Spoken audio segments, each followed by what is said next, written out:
जय हिंद दोस्तों, स्वागत करते हैं आपको एक नए वीडियो में। और आज के वीडियो में हम बात करने वाले हैं कि भारतीय रेलवे लगातार स्पेशल ट्रेनों को नियमित करती जा रही है, यानी कि उस रूट पर परमानेंट उस ट्रेन का संचालन आपको देखने को मिलेंगे। तो इस तरह से वीडियो के माध्यम से कई ऐसे ट्रेन के बारे में मैंने आपको बताए थे जिसका संचालन भारतीय रेलवे पहले से स्पेशल के रूप में कर रही थी, लेकिन लोगों की डिमांड को देखते हुए और यात्री भार को देखते हुए उस रूट पर उस ट्रेन को भारतीय रेलवे ने नियमित कर दिए परमानेंट। अब उस रूट पर उस ट्रेन का संचालन देखने को मिल रहे हैं। बिहार के कई ऐसे स्पेशल ट्रेन है जो स्पेशल के रूप में रेलवे संचालन कर रही थी और उस रूट को देखते हुए उसे नियमित कर दिए हैं। अब उस रूट पर वो परमानेंट संचालन होंगे और साथ में आपको फेयर भी उस ट्रेन में कम लगेंगे। तो इस तरह से बदलाव भारतीय रेलवे द्वारा लगातार ट्रेनों में की जा रही है। जिस ट्रेनों में कोचों की संख्या बढ़ानी होती है उस ट्रेन में भारतीय रेलवे कोच की संख्या भी बढ़ा रही है। साथ में जिन ट्रेनों में नए LHB कोच लगानी है उस कई ट्रेनों में रेलवे द्वारा नए LHB कोच के साथ सुसज्जित करके उस ट्रेन का संचालन किए जा रहे हैं। और जिस रूट पर नई ट्रेन की जरूरत है उस रूट पर नई ट्रेनों की लॉन्चिंग भी भारतीय रेलवे द्वारा की जा रही है। यात्रियों की सुविधा को ध्यान में रखते हुए भारतीय रेलवे लगातार चेंजेस पर चेंजेस करती जा रही है, जिससे यात्रियों को अब काफी ज्यादा सुविधा मिल रही है। तो बिहार के लोगों को तो ऐसे ही भारतीय रेलवे ने सबसे ज्यादा अमृत भारत ट्रेन की सौगात दी है, जिसका संचालन आपको बिहार के अलग अलग रेलवे स्टेशन से देखने को मिल रहे हैं। और आने वाले दिनों में आपको कई और अमृत भारत ट्रेन का संचालन बिहार के रेलवे स्टेशन से देखने को मिलेंगे। और इसी तरह से एक रिपोर्ट निकलकर सामने आया है कि भारतीय रेलवे बिहार से चलने वाली एक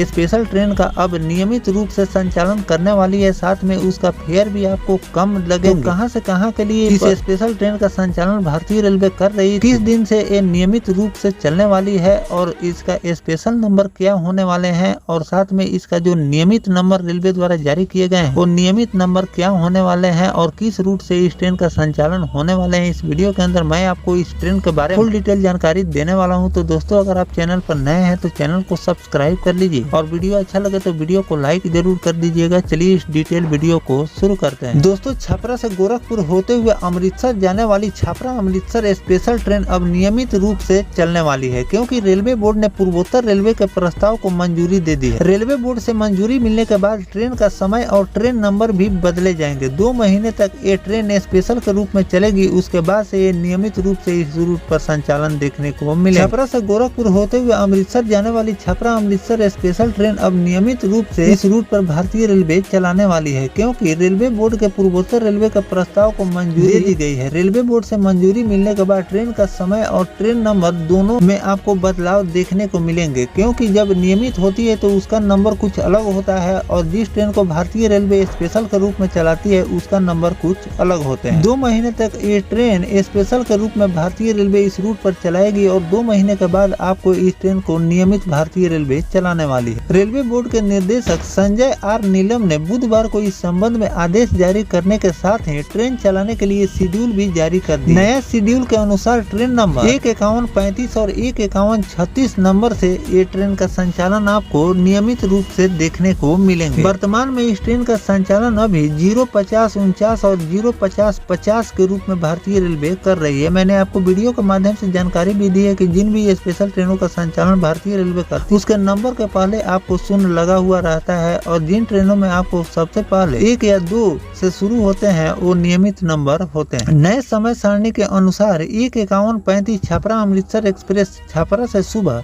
10:15 पर चले और गोरखपुर से दोपहर 2:30 पर चलकर अगले दिन आपको 1:50 पर अमृतसर पहुंचाएगी। वापसी में ट्रेन 05136 बनकर चलेगी, जो कि अमृतसर छपरा एक्सप्रेस अमृतसर से शाम 5:50 पर खुलेगी और अगले दिन शाम 6:20 पर गोरखपुर होते हुए रात 11:55 पर आपको छपरा ले जाकर छोड़ दे। रेल प्रशासन के मुताबिक 2 महीने बाद अग्रिम आरक्षण तारीख खुलने के बाद इस ट्रेन का अस्थायी रूप से संचालन शुरू कर दिए जाएंगे। हो जाने से यात्रियों का किराया भी कम हो जाएगा। तो दोस्तों, भारतीय रेलवे इस रूट पर पहले ही से इस ट्रेन का संचालन कर रही थी। अभी भी इस ट्रेन का संचालन आपको स्पेशल के रूप में देखने को मिल रहे हैं।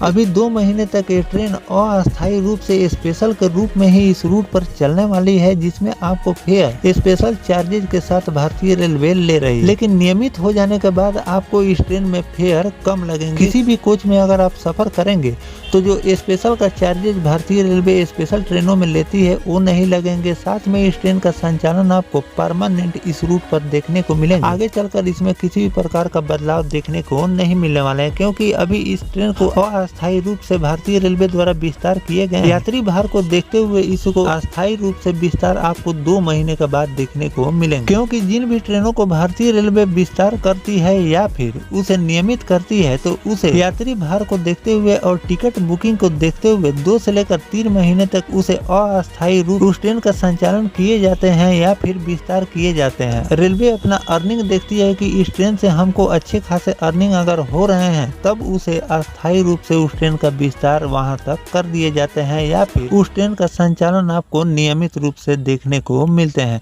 तो इस तरह से वीडियो के माध्यम से मैंने आपको कई ट्रेनों के बारे में बताया है जिसका पहले अस्थायी रूप से भारतीय रेलवे ने संचालन शुरू किए थे। अब उस ट्रेन का संचालन आपको परमानेंट उस रूट पर देखने को मिल रहे हैं। साथ में आपको फेयर भी इस ट्रेन में कम लगेंगे। जो स्पेशल का चार्जेज भारतीय रेलवे ले रही थी वो स्पेशल का चार्जेज भी हट जाएंगे। तो दोस्तों, जो भारतीय रेलवे ने छपरा और अमृतसर के बीच चलने वाली स्पेशल ट्रेन को अब नियमित करने की तैयारी कर रही है, इस पर आपकी क्या राय है कमेंट सेक्शन में जरूर बताइएगा। साथ में और किन किन रूट के स्पेशल ट्रेनों को नियमित करनी चाहिए ये भी कमेंट करके जरूर लिखिएगा। और किसी अगर स्पेशल ट्रेन को भारतीय रेलवे नियमित करेगी तो उसकी भी जानकारी मैं आपको आगे चलकर देता रहूँ। फिलहाल दोस्तों, जानकारी आपको कैसा लगा कमेंट सेक्शन में जरूर बताइएगा। मिलते हैं किसी नेक्स्ट टॉपिक कोई नई जानकारी के साथ, तब तक अपने भाई को दीजिए इजाजत। जय हिंद, जय भारत, वंदे मातरम।